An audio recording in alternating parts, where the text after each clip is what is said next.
Nell'anticipo della 10ª giornata del girone A di eccellenza siciliana basta una rete di Adamo al Castellammare per battere un San Giorgio Piana che incassa la prima sconfitta storica nel massimo campionato regionale. Assenze pesanti per Cardinale, out Urso, squalificati Frisella oltre a Danilo Terranova che ne avrà un altro paio di settimane, così come Hantus per Filippo Chinnici. Il primo tiro della partita è per la squadra di casa. Comba calcia al volo centrale per Cissé che impostando rischia qualcosina a ridosso della linea di porta sul pressing di Taibi. L'ex oratorio marineo è alla seconda da titolare in campionato, più tardi lascia partire un mancino quasi da fermo, da fuori stavolta Cissé deve volare sugli sviluppi dell'angolo, Messina colpisce a lato di testa. Serie di chance per il Piana che reagisce dopo la respinta della difesa, il pallone capita a Liga, deviazione sul palo alla prima da titolare per l'ex Sacragas arrivato a ottobre,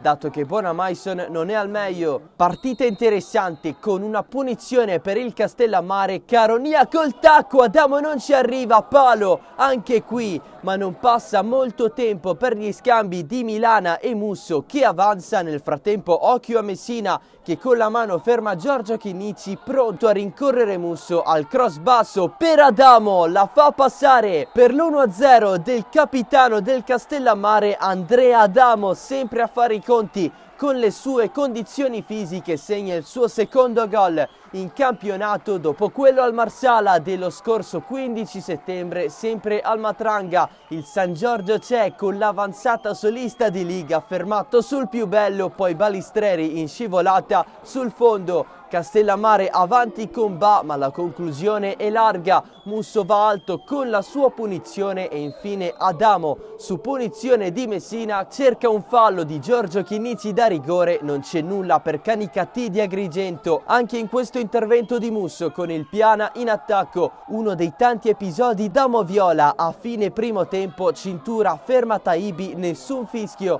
poi Musso dà un calcetto a cintura e da lì parte un nervosismo che si protrarrà nella ripresa. Prima Liga cade in area con la copertura di Adamo, sempre Adamo anticipa Balistreri, spalle alla porta. Al 57esimo Visconti nel duellare in alto con Taibi cade sbattendo il naso ed è costretto al cambio. Anche Maltese si fa male, tant'è che si deve fasciare la testa, ma questo non lo impedisce di staccare di testa sugli sviluppi di un calcio d'angolo. Al 76esimo intervento di Mattia Terranova su Mattia Scalisi che a sua volta fa cadere l'avversario. L'azione intanto prosegue con l'1-2 di Maltese e Torres Di Paola respinge, poi ancora Maltese alto. Siccome per il fallo e la reazione precedenti la storia non finisce, Mattia Terranova e Mattia Scalisi si prendono entrambi il rosso al 79esimo, dunque si continua in 10 contro 10. Il Castellammare si difende nel finale, angolo per il San Giorgio Piana, Acquaviva allarga per Sinagra, cross in mezzo, grazie di testa sul palo, il terzo della partita, quello che costa